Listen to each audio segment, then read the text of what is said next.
Good afternoon. Welcome into Health and Wellness Sunday. Stella Life and Wellness Health Coach here. Last week we talked about vitamins, the water soluble. This week it just seems natural to flow right on into the minerals of the body. We're going to break it down into part one, part two. Part one today is going to be about the macro minerals, the ones that you need the most, largest quantity of. And then next week it'll be the micro minerals, the ones that you only need a little bit of, but you do need them. Anyway, thank you for the response and the emails. It has been a very hot day today outside, and I am so happy to be here in the air conditioning. But anyway, I want to respond to, yes, I did not mention grapes and wine as a superfood. And yes, it does have a lot of nutritional value, and there is Resveratrol. And yes, red wine has more Resveratrol than white wine, but you get more nutrition and more Resveratrol out of eating the raw grape. I guess some of you love good news about bad habits. So drinking wine every single day is not a good idea. Alcohol is toxic to your body, no matter how you turn it upside down, sideways, or whatever. It is a toxin. They use it to sterilize surgical tools. They use it to sterilize this, that, and the other. It kills. So just imagine what it's doing to the inside of your body. I'm not saying don't, but if you do, it is a treat. Maybe on your birthday, maybe New Year's Eve, but it is basically a treat. And it does harm your liver, even though you're sitting there drinking a glass of wine every night, justifying that you're getting your nutritional Resveratrol and you're being healthy. Enough said about that. Anyway, we're going to be speaking about minerals, and we got a long one today, so I'm going to try to talk fast and get you through the part one. When you think of minerals, food does not come to mind. You think more about along the lines of something like in the earth, iron or quartz. And a lot of women think of minerals as jewelry. The colored stones, diamonds, they are made of minerals. But small amounts of minerals are also found in your foods. Just like vitamins, minerals are needed to help your body grow, develop, repair itself, and stay healthy, maintain a healthy state. Think of your body as a house. Vitamins are the little maids and butlers. They're rushing about, turning on the lights and making sure the windows are closed to keep the heat from seeping out, escaping. And minerals, they are the mortar and the bricks and the plaster and the drywall that strengthen the frame. And the current, the electrical system that keeps the lights running. So kind of think of it in that concept. But minerals do have many different jobs, which include they keep the bones strong, the heart beating, the brain functioning, your nervous system, which is major in maintaining your body's health, for making enzymes and hormones. Your nervous system is involved in everything your body does. Vitamins and minerals can also work together or against each other. For example, your body needs vitamin D to effectively absorb calcium, the building block of bones, etc. On the other hand, too much on the other hand, can make it more difficult for you to absorb essential minerals such as copper. So that is the vitamin C. Minerals are actually inorganic substances. Some people might assume anything that is not organic isn't healthy. That's not true as something that like this.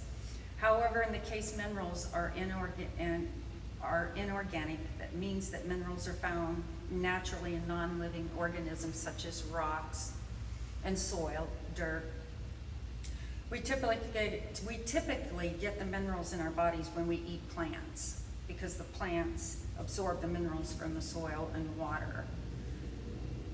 There are two types of minerals, macro mineral and micro mineral. Dietary elements is what they're referred to. All dietary minerals are essential for your body's function. There are 7 major macro minerals, which we're going to talk about today. And then there are 9 important trace minerals, the micro minerals. Your macro minerals that your body requires are calcium, phosphorus, magnesium, sodium, potassium, chloride, and sulfur. We're going to start with calcium. Everybody's familiar with calcium. Calcium is needed for strong bones and teeth. Your teeth are living organisms. Also support proper function of your blood vessels, muscles, and nervous system, and hormones. Deficiency produces few obvious symptoms short term that leaves your body carefully regulates amount of calcium in the blood. Your body regulates the amount of calcium that's in your blood. It's called blood calcium. If left untreated, can decrease bone density and osteopenia, osteoporosis. The symptoms are cramping of the muscles, numbness, tingling in the fingers, fatigue, poor appetite, irregular heart rhythm, boom, boom, boom, and too much can also limit iron absorption if you get too much calcium. We are not doing well, are we? Calcium. Your food sources for the calcium are green, leafy vegetables like kale, broccoli, spinach, lettuce. There's a ton of others. Legumes, orange juice, tofu, and dairy. We're going to move on to phosphorus. Phosphorus helps build strong bones and teeth also. And it also assists in the release and absorption of energy from the food, so that when you're consuming the food, you need that phosphorus to synthesize.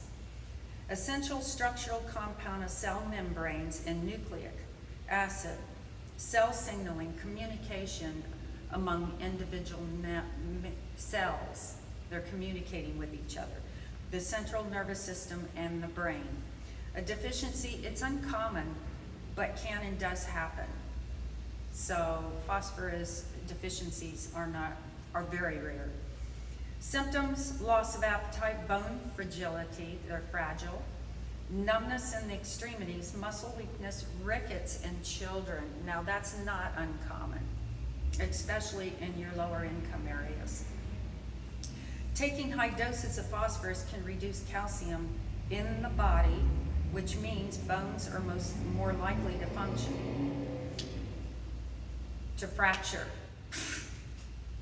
We're doing really well today, aren't we? Anyway, I have a report here.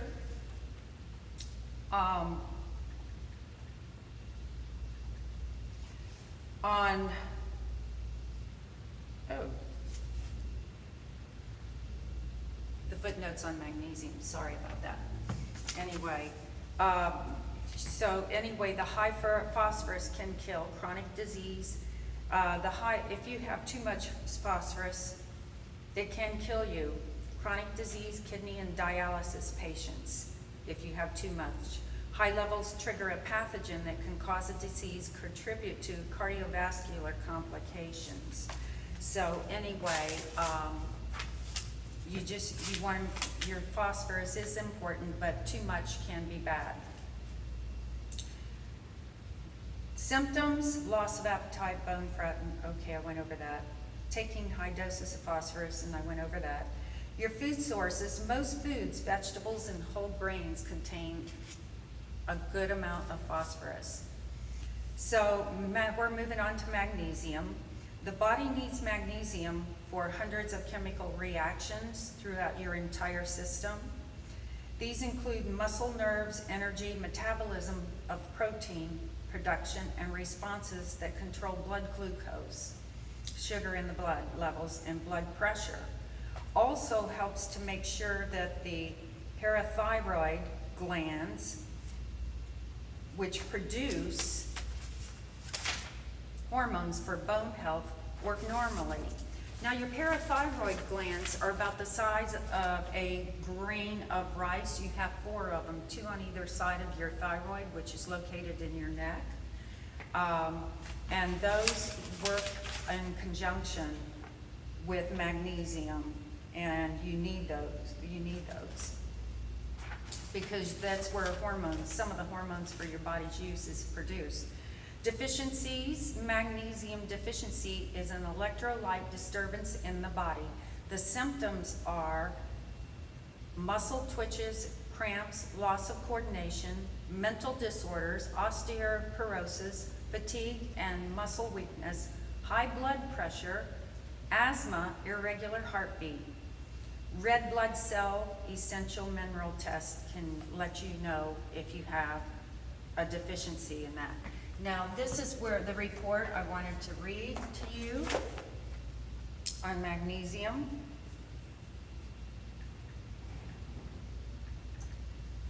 Anyway, magnesium, the fact that it can kill you. Magnesium can be one thing that can save someone from an instantaneous deadly heart attack. In fact, it could be the answer for an out of control arrhythmia, where your heart is beating irregular. Going back as far as 1990, the Journal of American Medical Associated reported that well over half of the hospitalized patients were seriously low in magnesium. Unfortunately, the reporting of these findings were not by the physicians in the hospitals, but by respected scientists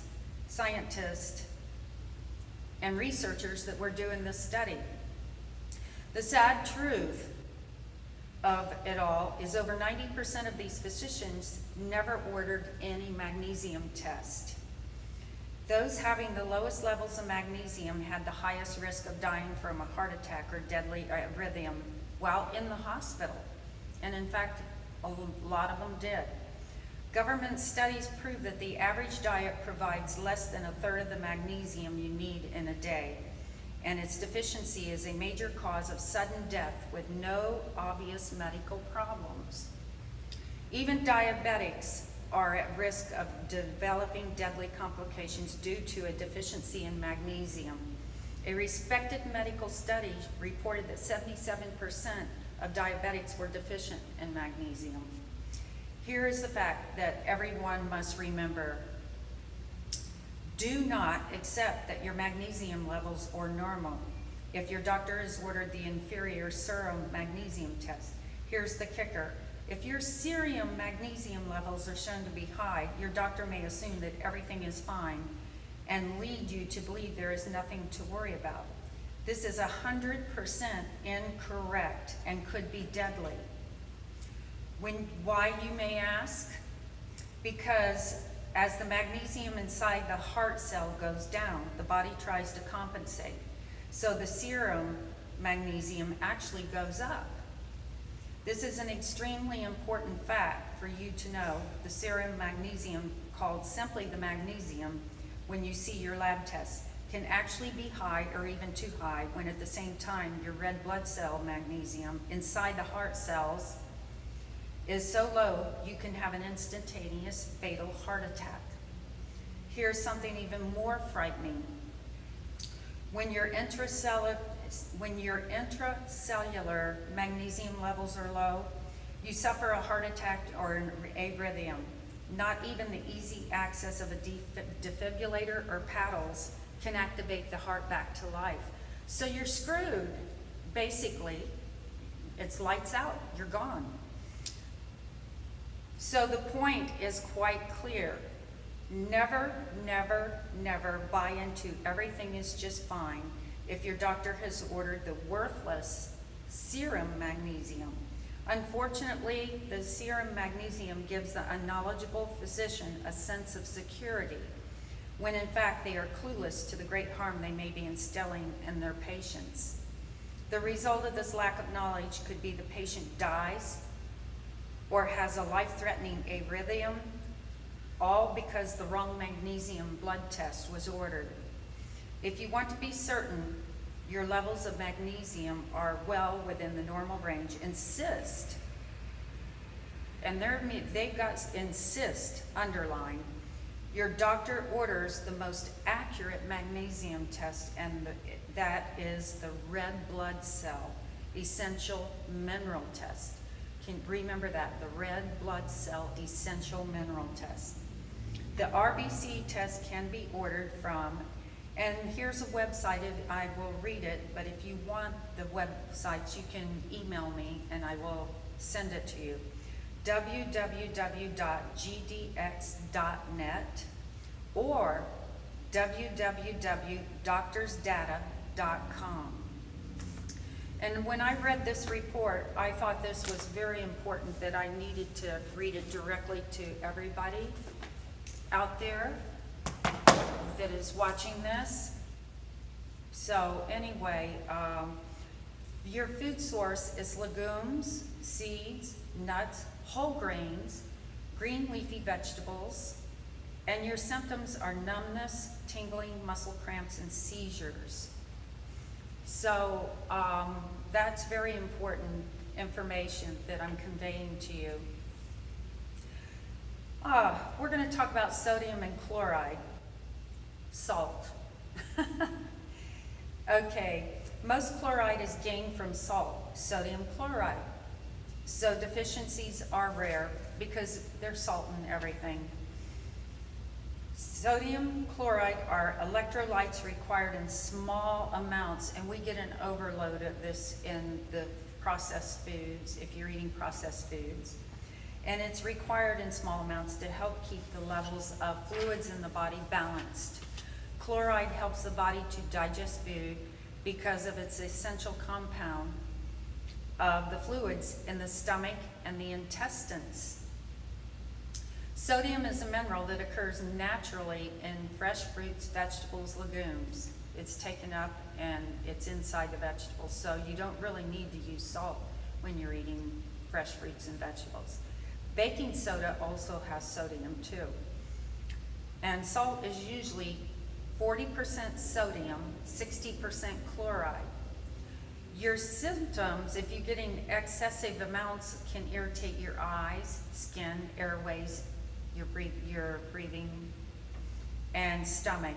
In addition, high blood pressure, increased risk for heart and kidney disease, increased water retention, you start to swell. I've seen people that have retained water and their feet are swelled, their hands are swelled, and cause dehydration too, so it can go either or.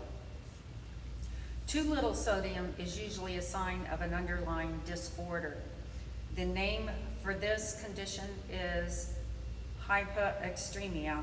It can be due to antidiuretics, antidiuretic hormone caused by disorders that affect the hormone balance in your body, certain drugs and medications. Vomiting or diarrhea can also cause dehydration, and of course diuretics if you're taking medications, and some kidney diseases. So anyway, there is salt in everything, so there is high content of salt in your body is more likely than low. Okay, we're going to move on to potassium. Potassium is one of the most important minerals in the body. It helps regulate fluid balance, muscle contraction, and nerve signals. What's more, high potassium diet may help reduce blood pressure and water retention, protect against stroke, and prevent osteoporosis and kidney stones. The importance of potassium is highly underestimated. This mineral is classified as an electrolyte because it's highly reactive in water. It produces positively charged ions, and that you need that because that is for your nervous system. Everything you do, everything your body does depends on the nervous system. This properly allows it to conduct electricity, which is important for many processes throughout the body. So your body is conducting electricity and communicating constantly, 24/7. Your body is never on hold. So roughly 98% of potassium is found in your cells. Of this, 80% found in your muscle cells, while 20% is found in your bones, liver, and red blood cells. A high or low amount of electrolytes can affect many crucial functions of your body. Potassium deficiencies has many causes. Alcohol use is one of them, even if you're just drinking 1 glass a night. Diarrhea, diuretics, laxative use, if you're using laxatives. Chronic disease, chronic kidney disease, excessive sweating, folic acid deficiency. Primary aldosterosis is a type of hormonal disorder that leads to high blood pressure.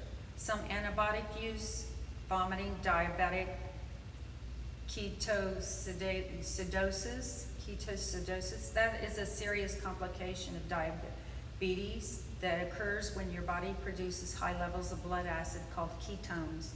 And then if you're eating meat, your body is producing ketones, high acid ketones. And the symptoms of that is excessive thirst, frequent urination, nausea and vomiting, abdominal pain, weakness, shortness of breath, and your breath smells like it has a fruity scent to it, and confusion, mental confusion. Low potassium can kill you. And high potassium can kill you. That's very important to get the right balance. Abnormal heart rates such as arterial fibrillation might be a sign of low levels. High potassium. Normally, your kidneys keep a healthy balance by flushing excess out of your body for many reasons. The potassium,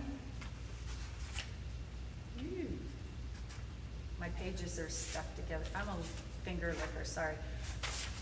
The potassium levels in your blood can get too high. This is called hyperkalemia. Hyperkalemia, kidney failure, is the most common cause of high levels.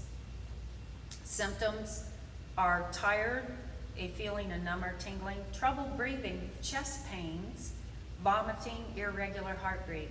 In extreme cases, paralysis or heart failure. The foods that are high in potassium are bananas, nuts, beans, potatoes, apricots, alfalfa, nettle, dandelion, mangoes, pomegranates, prunes, raisins, papayas, artichokes, beans. Again, beans.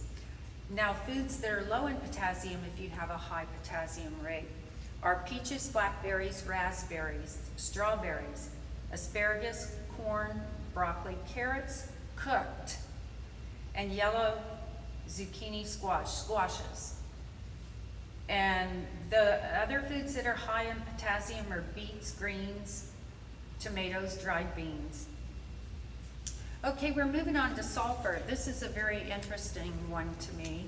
I researched this mineral a while back, sulfur, and I'll fill you in at the end of all this why. Sulfur is a chemical element that is present in all living tissue after calcium and phosphorus. It is the third most abundant mineral in the human body. Sulfur seems to have an antibacterial effect against the bacteria that causes acne. People take sulfur by mouth for shortness of breath, allergies, swelling in the back of their throat. It's called pharyngitis, when the back of your throat swells. Menopause, upper respiratory tract infections like the common cold, Sulfur is applied to the skin for acne, rosacea, dandruff, scaly red patches called seborrheic dermatitis, itchy skin infections caused by mites, scabies, lice, cold sores, warts, poison oak, poison ivy, and sumac infections.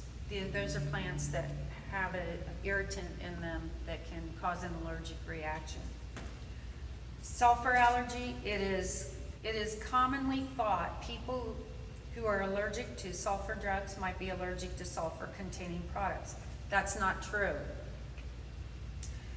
People who react to sulfa are allergic to sulfonamide.